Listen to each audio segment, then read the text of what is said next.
Et bienvenue, traileuses, trailers, runneuses, runners, dans ce nouvel épisode du 5 km à l'Ultra Trail, podcast qui partage des conseils pour que vous puissiez courir et atteindre vos objectifs personnels dans la course à pied.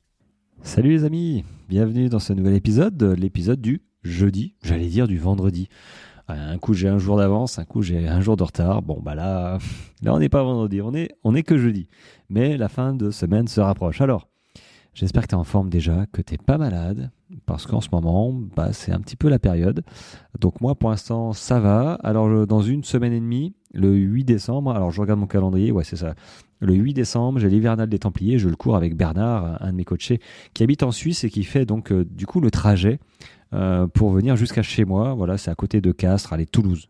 On est à 1 heure de Toulouse. Et là, lui, il est tombé malade. Il a eu un petit état grippal. Donc, il vaut mieux tomber malade maintenant que dans une semaine ou la veille de la course. Moi, je suis pas malade. Je suis pas au top, on va dire, hein, parce que quand je cours, j'ai le nez, j'arrête pas de me moucher dans les fourrés pendant toute la sortie. Hein, ça n'arrête pas. J'ai l'impression de vider mon cerveau sur le sol, tu vois, pour te donner une image.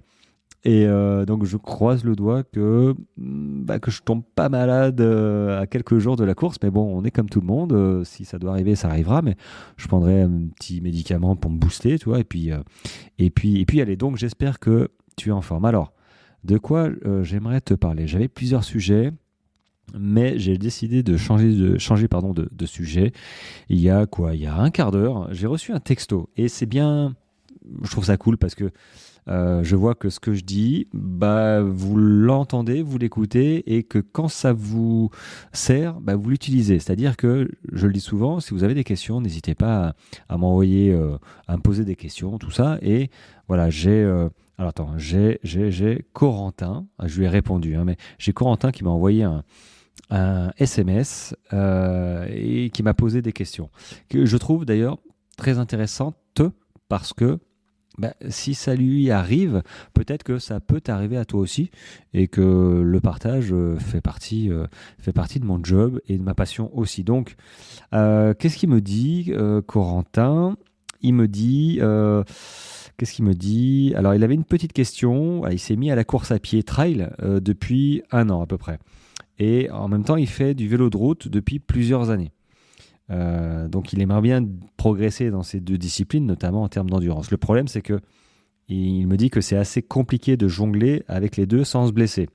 Bon, il s'est déjà blessé apparemment, il a 2 tendinites et un syndrome rotulien en 1 an. Bon, je te fais pas un dessin, Corentin, si tu m'écoutes. La progressivité est mère de sûreté, on y reviendra. Alors, rien de trop grave évidemment, hein, ça, c'est pas une double fracture, tibia péroné, tu vois, bon, ça passe. Mais bon, ça gonfle quand même, hein, surtout la première année. Mais il y a quand même 70 à 80% des coureurs qui se blessent la première année, il faut le savoir, hein, c'est énorme, énorme. Je parle pas de la 2e année, la 3e. J'espère qu'il y en a un peu moins. Mais la première année, on fait tous les mêmes conneries et il faut changer ça, c'est pas possible. Donc ça ralentit, il dit beaucoup sa progression, et voilà, c'est un petit peu chiant. Et en plus, il a l'impression que lorsqu'il évolue dans un sport, il perd ou stagne dans l'autre sport. Donc il me demande, as-tu des idées d'entraînement possibles? Il avait pensé à une endurance fondamentale, une sortie longue et une intensité dans chaque sport, avec si possible 2 séances de renfort dans la semaine.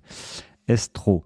Et là, en fait, je viens de m'apercevoir en relisant ça que je lui ai répondu comme s'il faisait déjà ces 3 séances, alors que c'était simplement une idée d'entraînement.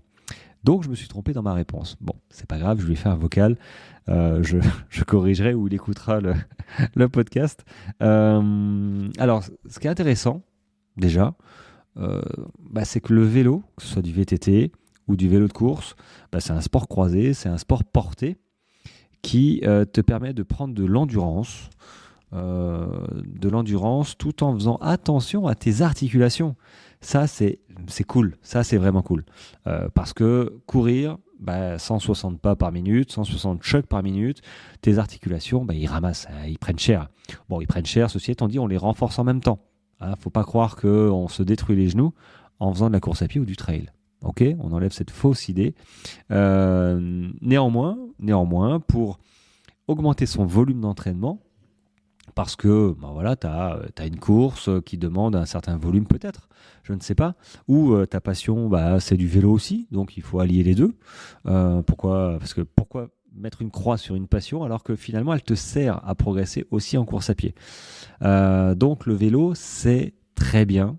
Maintenant, c'est comme tout, c'est comme tout. Il faut agencer les deux, voire les trois. Parce que séance de renfort fait partie aussi des séances, ça te demande du temps. Et puis si tu fais mal le renfort, que tu y vas un petit peu trop fort au début, parce que c'est ce qui arrive généralement, on y va avec toute la bonne volonté, notre meilleure volonté au début. On est bien, on n'est pas abîmé, on commence à faire les séances de renforcement musculaire, les squats, des pompes, du gainage. Et puis du coup, voilà, on pousse un peu en se disant, allez, j'y vais, quitte à mettre du poids, s'alourdir, bon bref. Et 3 séances plus tard, on commence à avoir mal ou on est complètement cuit, les quadris, les cuisses qui mettent du temps à se remettre. Et c'est pour ça que je dis que les séances de renforcement doivent être aussi progressives, évidemment, mais elles doivent être aussi en faveur de ce que tu prépares. Et pas desservir ta préparation. Parce que si tu mets 3 jours à récupérer de ta séance alors que tu avais une séance intensive de prévu, finalement, non, tu récupes. On ne fait pas une séance intensive sur des fibres cassées à cause d'une séance de renforcement qui a été un petit peu trop too much. Voilà, si tu fais une séance de renforcement, c'est bien dans l'objectif de ne pas te blesser et de mieux courir. Voilà, c'est aussi de la prévention des blessures. Et du coup, si tu tapes 2-3 séances de renfort, est-ce que c'est vraiment utile d'en faire 2-3 déjà? Et puis, faut voir comment tu les fais. Bon, bref. Donc, séance de renforcement. Tout ça pour dire que, oui, tu peux avoir d'autres sports à côté de la course à pied, mais il faut les compter aussi dans ta programmation. En termes d'intensité, en fait, c'est surtout ça, en termes d'intensité, parce que là, il avait pensé à une endurance fondamentale, une sortie longue et une intensité dans chaque sport. Bon, le vélo, on va le laisser un petit peu de côté, mais juste la partie running, trail, 3 sorties, ça fait 1 an qu'il court. Il a déjà eu syndrome rotulien et 2 tendinites, donc forcément, il n'est pas prêt. En point de vue de progressivité, ça ne l'a pas fait. Donc là, même en étant prêt, 3 sorties par semaine avec une seule séance d'endurance fondamentale, c'est vraiment léger. Et encore faut-il qu'il court à la bonne allure en endurance fondamentale et pas façon jogging, tu vois. Parce que la sortie longue, les amis, il faut vraiment la considérer comme une sortie intensive. Elle est intensive de par sa longueur.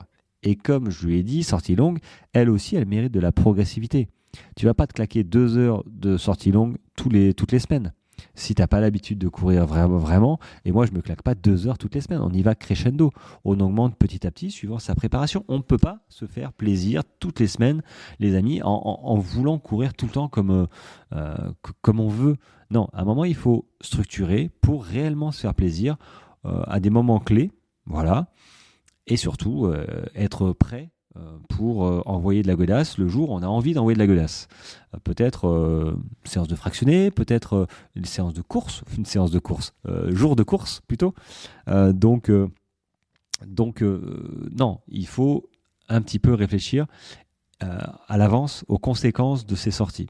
J'en ai parlé hier et avant-hier. Voilà, il faut essayer de structurer un petit peu. Et 3 sorties avec une seule endurance fondamentale, c'est trop léger. C'est trop léger pour éviter le surentraînement, les blessures ou les fatigues. Il faudrait, s'il veut garder sa sortie longue et une sortie intensive, rajouter au moins une autre endurance fondamentale, passer à 4 sorties pour permettre au corps de s'adapter à la charge de travail tout simplement. Il vaut mieux en faire un petit peu moins, je vais y arriver, qu'un petit peu trop. Voilà. Et on a toujours envie d'en faire un petit peu trop jusqu'à temps que notre corps nous dise non, tu te calmes maintenant, tu te calmes 15 jours parce que ça va pas le faire. Et ça, c'est hyper frustrant.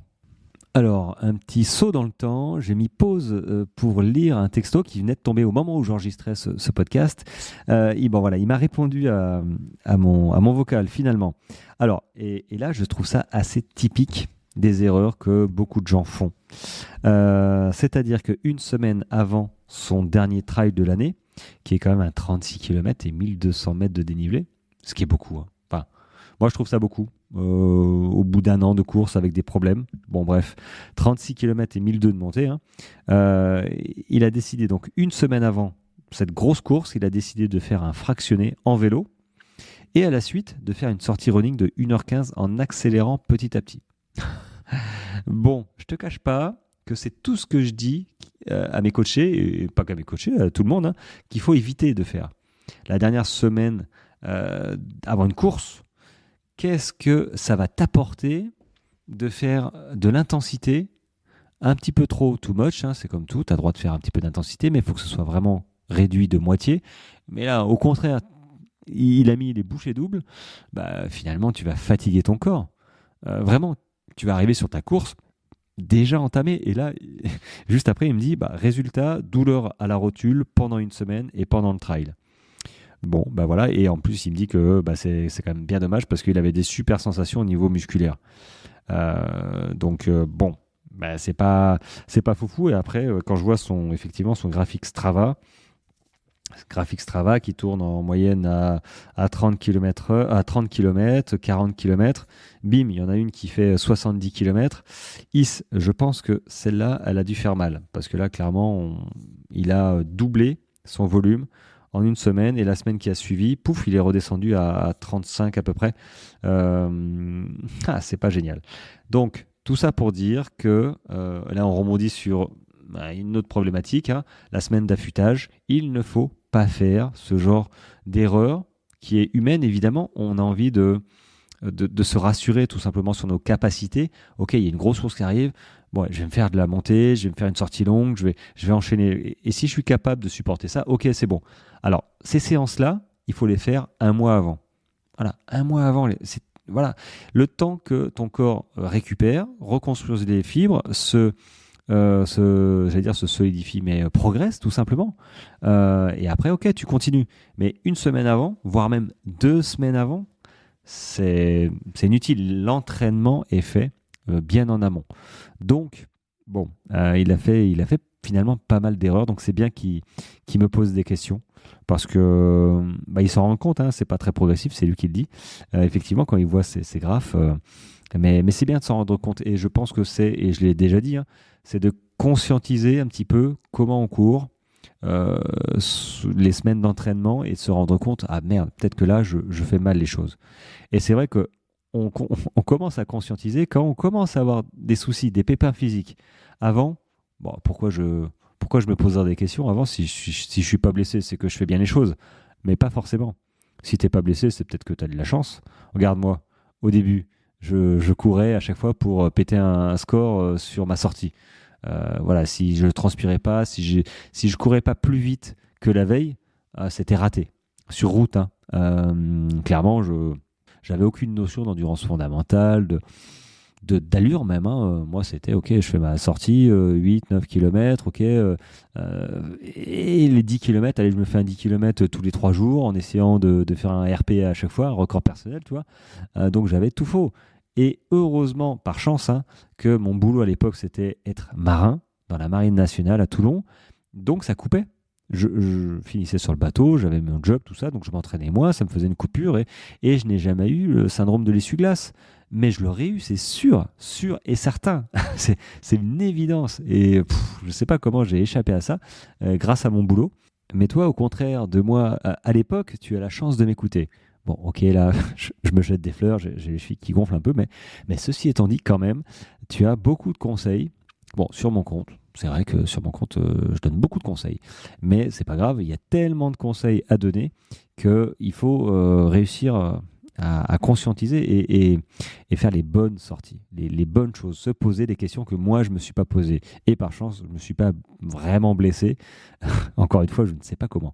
Donc, ouais, pour répondre à la question de Corentin, comme Corentin, il faut que je lui dise, il faut qu'il fasse 2 sorties en endurance fondamentale.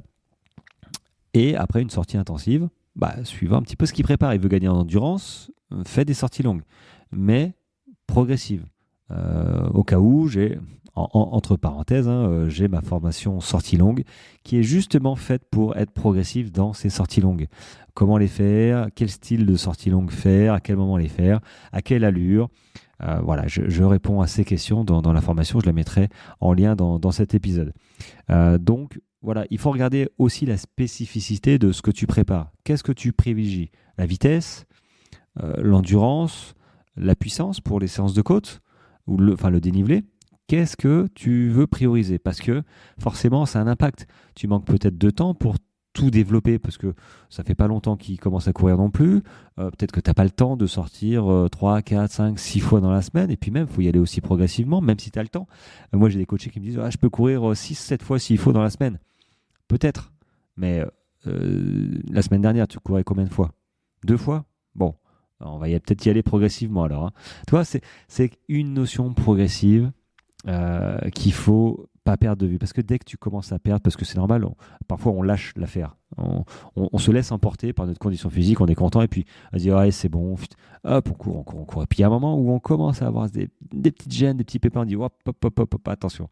Et c'est là où il faut les écouter pour se dire hop, attention, on met le frein à main, on s'écoute, on réfléchit, on se dit ok, pourquoi là je commence à avoir mal, les chaussures, ok, t'es peut-être sorti un peu longtemps, t'as enchaîné par une sortie intensive, t'étais un peu fatigué, t'as pas beaucoup bu en ce moment, ce genre de choses, il faut se poser les questions. Et moi je sais que personnellement, que quand je commence à avoir des petits ressentis, je sais que c'est que j'ai un petit peu oublié l'hydratation, de boire régulièrement dans la journée, ça pardonne pas les ligaments, tendons. Ils sont là pour me dire, grand. Donc, je fais attention. Et puis voilà, je fais comme en ce moment une petite cure de collagène marin pour me préparer. Puis aider mon corps, surtout, à courir souvent. Et il en a besoin. Voilà, c'est notre machine. C'est là où on vit. On ne peut pas le laisser. On peut pas le mettre dans un coin, le mettre à réparer. Et puis, une fois qu'il est réparé, hop. Voilà, c'est un petit peu chiant parce que quand il est cassé, nous aussi on est cassé. Et on est même chiffon, point de vue mental. Ça nous travaille et on n'est pas bien. Donc, moi je fais tout pour entretenir mon corps et le protéger. Et j'aimerais bien que ça dure très longtemps. Voilà. Allez. Fin de cet épisode de la réponse à Corentin. Si tu as d'autres questions, si tu as une question à toi, n'hésite pas à me la poser. J'ai un groupe WhatsApp, j'ai un petit bouton, la question, j'ai mon blog, j'ai Instagram. Enfin, je crois que tu peux me trouver, mais partout, quoi. Si tu me trouves pas, c'est que tu me cherches pas et que tu n'as pas de problème. Il y a pas ça aussi, c'est OK. Allez, sur ce, merci encore une fois de vos écoutes, de vos compliments et commentaires sur le podcast et sur mon compte. Ce que je produis en règle générale, ça me motive, je vous le dis tous les jours, mais ça me motive à continuer, à faire ça à 21h50, après une journée qui s'est terminée à 20h. Donc voilà, bon, je vais arrêter de parler de ma vie. Je te souhaite une très bonne journée et je te dis à demain. Et demain, c'est vendredi. Voilà, ciao.